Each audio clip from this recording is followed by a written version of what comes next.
কি করে? এই যে কই যাইতেছে? হ্যাঁ, কোন জায়গায় যাইতেছে?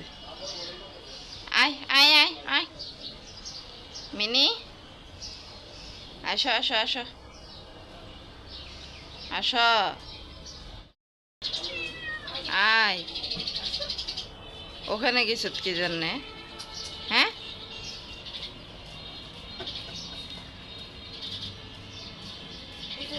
তুত্তুরাইতে আছে শুধু, নিরিবিলি থাকে না।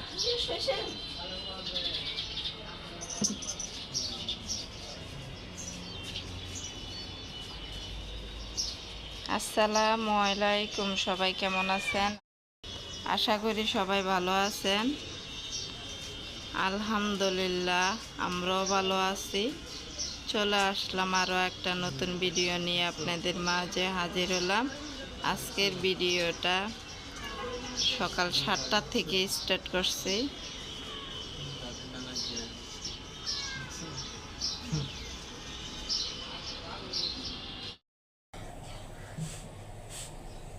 প্রথমে মিনির সাথে একটু আড্ডা দিয়ে তিনজন মিলে তারপরে যে রুটি বানাইতে চলে আসলাম। মিনিরে খাবার দিয়ে শান্ত করে তারপরে এখানে কি করে মিনি?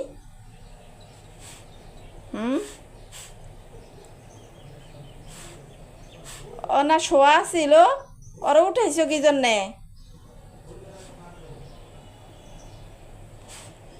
ওর মালিকে গেছে ঢাকা, ওরে আমার ছেলেরে দিয়ে গেছে। এখন এই যে মানে ও আমাদের মিনির মতন না, খুব মানে চঞ্চল, অনেক চঞ্চল, অনেক বিরক্ত করে। আমার ছেলে তো বিড়ালের জন্য পাগল, এই জন্য নিয়ে নিছে। ও তো সামলাইতেছে না, সামলান লাগে আমারে। এই যে সকালে রুটি বানাচ্ছি, বানানো হয়ে গেছে, ভাজতেছি। আর মাংস ঝোল দিয়ে খাবো। কালকে যে মাংস রান্না করছি না, ওই মাংস আছে। যারা সব সময় আমার ভিডিও দেখতেছেন, অসংখ্য অসংখ্য ধন্যবাদ। আর যারা নতুন এসেছেন আমার ভিডিও দেখার জন্য, প্রথমে একটা লাইক দিবেন, ভিডিওটা শুরু থেকে শেষ পর্যন্ত দেখবেন প্লিজ। আর দেখতে দেখতে যদি ভালো লাগে কোনো একটা অংশ দিয়ে সাবস্ক্রাইব করে রেখে দিতে পারেন যারা নতুন এসেছে। আর প্লিজ মনে করে একটা লাইক দিবেন, বেশি বেশি করে শেয়ার করে দিবেন। যারা লাইক দিতে ভুলে যান, প্লিজ প্রথমে লাইক দিয়ে দেখা শুরু করবেন ভিডিওটা। প্লিজ প্লিজ একটা লাইক দিতে তো কোনো কষ্ট লাগে না, তাই না? সকাল সকাল উঠে প্রথমে আজকে আগে রান্না করা আসেনি, আগে মিনিরে নিয়ে তিনজন মিলে কতক্ষণ গল্প করলাম, আড্ডা দিলাম বারান্দায়। তারপরে রান্নাঘরে আসলাম। না, রান্না করার আগে দিয়ে আমি বিছানাটা গুছিয়ে নিছি, একেবারে সুন্দর করে ঝাড়া জুড়ে দিয়ে পিটপাট করে তারপরে আমি রান্নাঘরে আসছি। এখনও ঘর ঝাড়ু দিই নাই অবশ্যই। এদিক দিয়ে আমার ছেলে বলতেছে রুটি খাবে, রুটি বানাও, এই জন্যে ঘরটা ঝাড়ু দিতে পারি নাই, রান্নাঘরে চলে আসলাম। একেবারে একটা রুটিও দেখবেন ফুলা ছাড়া থাকবে না, সব কটা রুটি ফুলবে। দেখেন কত সুন্দর করে ফুললে।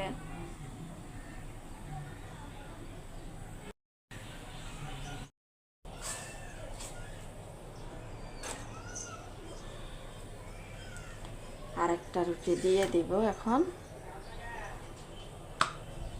গরমকালে রুটি বানাইতে না রান্নাঘরে অনেক কষ্ট হয়, অনেক অনেক কষ্ট হয়। আমার এই ডালাটা, প্লাস্টিকের ডালাটা ভাঙে গেছে গা, অনেক দূরে, অনেক বছর ধরে এটা ব্যবহার করছি। আমার ছেলে ভাঙে ফেলাইছে, অনেক বছর ধরে ব্যবহার করলাম। আগের দিনে জিনিস আসলেই অনেক মজবুত থাকে, এখনকার জিনিসগুলা একেবারে মানে 2 নাম্বার, সব কিছু 2 নাম্বার জিনিস। যত দিন মানে দিনকাল সামনের দিকে আগাইতেছে আর জিনিসপত্র 2 নাম্বার হইতেছে। আজকে রান্নাও করা লাগবে না, কালকে বেশি বেশি করে রান্না করছি, রান্না রয়ে গেছে। রাত্রে তো ভাত খেতেই পারে নাই, আর তাছাড়া রাত্রে ভাত কম খাওয়াটাই ভালো। তারপরে তরকারি রয়েছে, আবার এদিকে আবার সকালে তো ভাত রান্না করি নাই, এই যে রুটি বানাইছি, তরকারি রয়েছে, ওগুলো দিয়ে আমি দুপুরে খাবারটা ফসাইয়া দিব। আর যদি রাত্রে রান্না করা লাগে, রাত্রে এই আলু ভর্তা হয়তো করতে পারি, আর ভাত কয়টা রান্না করবো ব্যাস। আর লুডুস খাইলে, পাস্তা খাইলে, ওগুলো খেলে তো ভাত খাওয়া লাগবে না। দেখা যাক ইনশাল্লাহ কি করতে পারি। এই দেখেন রুটি ফুলতেছে কেমনে।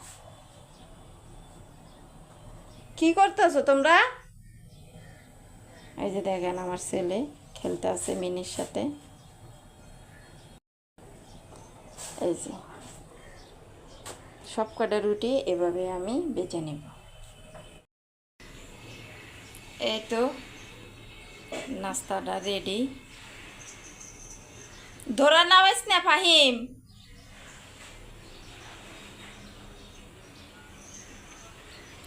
মুরগি মাংস 2 পিস, আলু 2 পিস, এগুলো নিয়ে, আর এখানে ডিম পোস, আর এই যে রুটি আর পরোটা ভেজে নিলাম। এখন আমরা খাবো, নাস্তা রেডি। পাশে দিছি চা। নাস্তা খেতে খেতে দুধটা বলক এসে যাবে।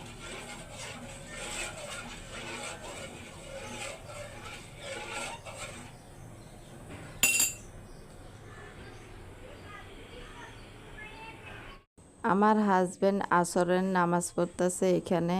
এই ভিডিওটা আসরের সময়ের ভিডিও। আজকের জন্য এখানে শেষ করে দিব ভিডিওটা। আপনারা সবাই ভালো থাকবেন, সুস্থ থাকবেন, আমাদের জন্য দোয়া করবেন।